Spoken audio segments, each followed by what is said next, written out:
Hey guys, welcome back to another video. In this video, I'm going to be doing a review on the E-flite Viper jet. This is a great first jet. Not a first plane, that's a different story. The first jet. Now, why this makes it first jet is because it's very stable and does very well in trade winds, actually. I'm pretty surprised on how it flies. It's not power hungry at all, it does not tip stall at all. It's just a great plane. Stay tuned to find out more about the EDF jet.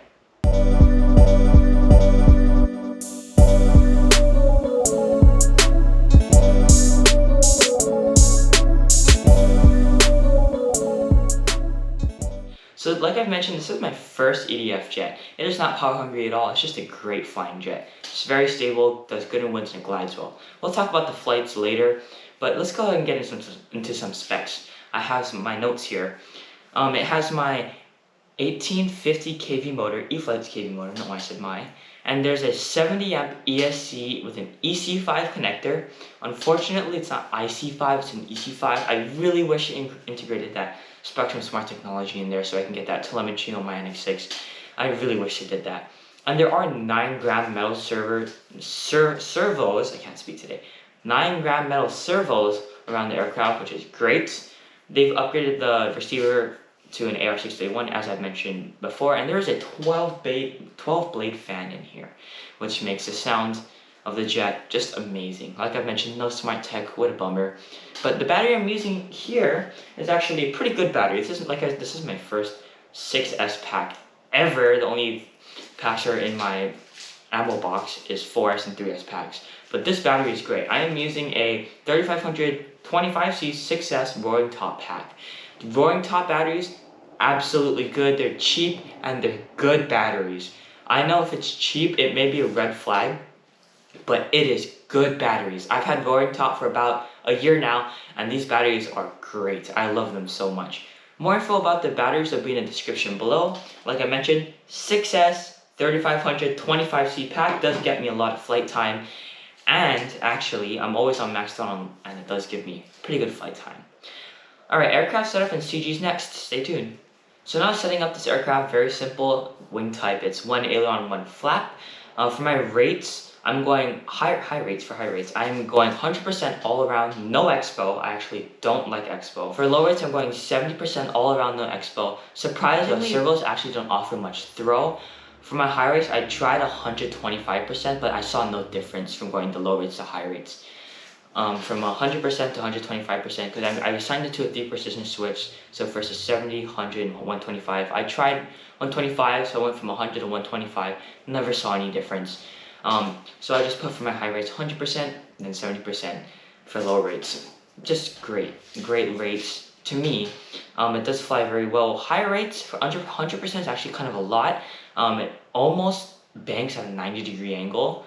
Almost, I would say probably about 80 or 75 degrees, but it is kind of a lot. 70% is ideal for me, but like I mentioned before, I don't like expo, so I didn't put any expo in there. The CG they recommend is 85 millimeters to 90 millimeters from the leading edge, right? A leaning edge. 85 to 90 millimeters from the leaning edge now. My CG is actually, let me check. I marked it here, so yeah, right there. 90 millimeters from the leading edge. Just great. No trim, actually. I'm very surprised that I have no trim. All of the planes I have at least one click of trim. This jet, no clicks at all. It's not even elevator clicks, shockingly. So CG 85 90 millimeters, mine is on 90. Rates are good. 100% is probably the max it'll go. 70 is best for me. And yeah, let's get on to the flying characteristics. So the way this Viper jet flies is actually very shocking. I thought this jet would be so power hungry and I'd have so little flight time. And I didn't really believe the guys when they said you get a long lengthy flight time. But I was like, well, we're gonna have to see things for myself. When I took off, the takeoff on my first flight was a bit interesting. I'll put a video probably over here. The full main flight video will be at the end of the video. It's actually very stable jet. Does so well in wind and it glides well. When I kill the throttle, usually jets get into a tip stall and get into death spins and all this kind of stuff, but this jet is very different. It glides so well and it flies super slow with your flaps deployed all the way. The flaps are actually, when I saw them deploy, I was like, that's kind of far, but it's actually pretty good. It flies slow because of it. And it actually flies well in trade winds, shockingly. Where I live, we get trade winds all the time, like 13 to 14 miles per hour. And I flew mine some 13 to 14 mile per hour winds, and it was great. It just flew so well. The performance of the jet stunned me. This is probably the best performing plane in my garage ever. But it actually also has lots of power too. With its motor and its 12-blade fan, lots of power. It goes over 100 mile per hour plus. As you saw, the cameraman couldn't keep up with the, I guess you could call it moving, with his body rotation, trying to film the plane, but it's so fast, dude. On full throttle, it's just amazing. It's fast, it's loud, just a great jet. And that's actually the flying characteristics. It's simple, and to sum it all up, it's just a great flying jet. I love it so much, and this is the best performing jet in my garage today. Well, let's sum it up with the pros and cons. So before we actually get into the pros and cons, there are some things to note. The retracts are actually very strong, so that's the only positive thing in this, the only things to note. Retracts are very strong. The nose gear servo is a bit delayed. I don't know why, nose gear retract. I'm not sure why, but that does not affect the performance whatsoever. The retracts are very strong when they lock in place. It's actually, I'm barely getting any movement from the retract. It's pretty good. Well, some pros about this plane: flies so well. It flies so well. It's just unbelievable. You just have to try it for yourself. Try and fly in the simulator. It won't be as good as I described, but you just gotta try it for yourself. It's just stunning and unbelievable. It just blew me away.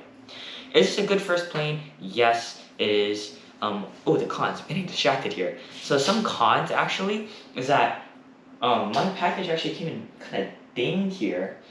If you guys can probably see, there's like a little ding here.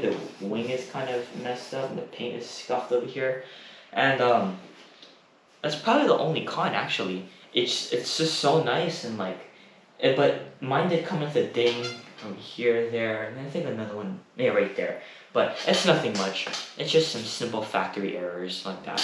But yeah, should you get the jet? Yes. Is it a good first EDF? Yes. Is it a good plane just overall? Absolutely. 2 thumbs up for this plane. I want to thank you guys so much for watching this video. If you guys have any questions on the EDF Viper, on the Viper jet, or just anything in RC generally, it can even be about cars, boats, helis, or doesn't matter, please let me know in the comment section below. My promise to you is that I will answer every comment. Even if it's just like a regular comment, I will answer to you guys. I will try my best to help you guys out on this channel. And yeah, thank you guys so much for watching. Look out for my next videos, and yeah, I'll see you in the next one.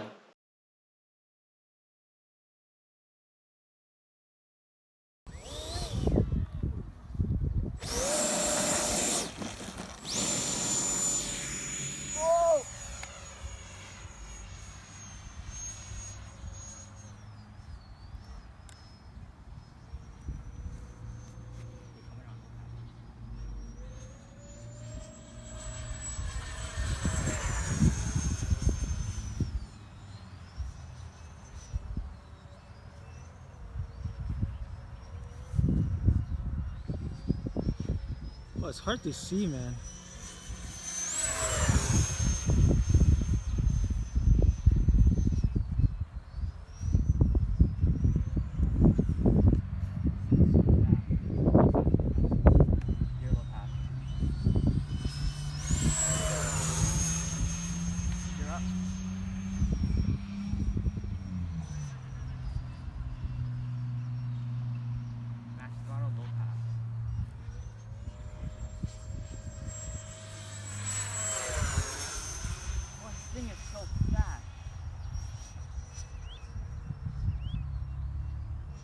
One more pass and we're landing.